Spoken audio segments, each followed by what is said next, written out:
This isn't healthy. This isn't safe. And you know what really bugs me? It really bugs me when they say, here, honey, just use a condom. Because you know what they're saying? They're saying, look, just don't get pregnant, just don't get diseases. As long as you don't get pregnant, as long as you don't get diseases, I don't care what happens to you emotionally. That's not my problem, it's not my department, it's not my business. That is not loving you. That is not looking out for what's best for you. I want more for you than that. I don't want you to get pregnant when you're not married, when you're not ready for it. I don't want you to get sexually transmitted diseases. But more important than that, I want you to find and to live and to experience real love. And you know, I honestly believe that a return to chastity, a return to a respect for the language of sexuality is the only way we're going to get that love back. The only way. Let's go back to our previous question.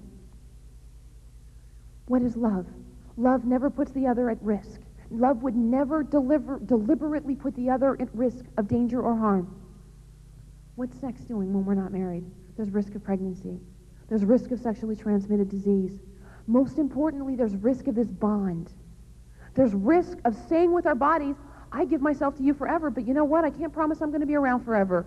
And if I leave, it could be very, very painful for you, but you know, that's just a risk you're taking. That's not loving. This is why I'm enthused about chastity. This is why I traipse all over the country giving talks about it, because I think it's good news. Chastity is freedom for you. It's freedom to get out of relationships that aren't working out, so you can find the absolute best relationship for you. It's freedom to become the absolute best you can be. These are very important years for you. You are becoming the person you're going to be for the rest of your life. You're laying the foundation of talents, of abilities, of habits. This is a great time for you. And it's a great time for you to be excelling, to be pursuing excellence. But you know, we get tempted to cop out. We get tempted, instead of becoming it, to marry it, or to want to marry it, or to want to attach to it sexually. We're insecure and we're afraid to navigate the world on our own terms, so we just link up with somebody else. And it doesn't work. This is your time to be becoming a whole person in your own right, to be becoming independent or interdependent. This is not a time for you to be addicted to another person. It's going to hold you back. It's going to hurt you. That's not that you can't love. But if we love chastely, if we love freely, we're still free to become what we need to become. That's why I'm excited about chastity, because it's freedom to find and to live real love. And that's what we need. That's what we're looking for. Real, honest love. Now, it's impossible, it's absolutely impossible to become a loving person without being able to put our drives under the control of our brains. And again, that's part of our job. That's part of what becoming mature is all about. Because in every area, you can't love if your drives aren't under control. Because your drives can't choose to love. Your drives only know pizza love.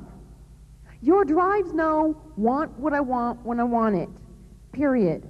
That's all. That's all they can do. That's all your drives know. That's in every area. Anger, temper. You're angry. You feel like slugging somebody. That's all there is to it. It's your brain that says, I'm a loving person and loving people don't do that. Your sex drive will say, want that now. And it will say that. And it will say that at the most bizarre moments sometimes. There's nothing wrong with your sex drive. It's a good thing. It's just your body telling you, just wanted to let you know, everything's all right down here, we're ready whenever you are. And it's very normal to worry. Am I all right? Am I all right sexually? Is there something wrong with me? Am I normal? And I basically say this. No, you are not normal. You're not. Anybody under about 24 years old is just not normal. And that's not to be insulting or difficult. It's just to say your hormonal systems aren't through developing yet. You've got quarts and quarts of hormones flying around your body with absolutely nowhere to land, and to be perfectly honest, they're bored. And because they're bored, they like to mess with you. Ha, let's make her attracted to that today. Wah, wah. Ha, that was fun. Let's make her cry for a week. Oh yeah, this is great. Wasn't that cool? I love being a hormone. This is so fun. But the trick is not to worry. The trick is to get those drives under the control of our brains so that we can choose to be loving people. You will not be able to be a loving person. You will not be able to be a loving spouse until you get your drives under the control of your brain. You just won't be able to. Because sex has to be at the service of love, not the other way around. It has to be under control. And you will not be able to attract the kind of person who has their drives under control unless you do. Like follows like. If you want to find a confident person, if you want to find a really loving person, if you want to find an in-control person, you need to be those things. Because that's what they're going to be looking for. You need to be under control the same way they're under control. Now, what about somebody who says, look, honey, you would if you loved me. If you loved me, you'd sleep with me. If you loved me, you'd have sex with me. Do they love you? No.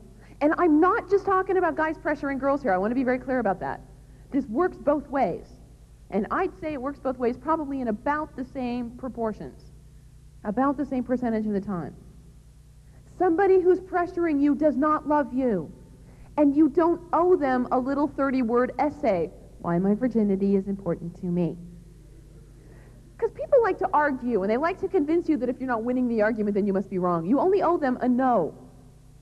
If you want to explain in more detail, go right ahead, but I recommend you go home and call them. Explain on the phone. Don't explain in the backseat of the car because you've got certain biological urges that won't be moving in your direction of your argument. So go home when you're nice and safe and several blocks away, and then talk about it. But really, hold out for the person who looks at you and says, look, I would love to do this. Believe me, I would love to do this. But you know, it's not what's best for you. It's not what's best for our relationship, and so I'm not going to. That's someone who loves you. And that's someone who will make a good spouse and a good partner. And that really does exist. There really are people like that out there. And I really recommend that you hold out for one.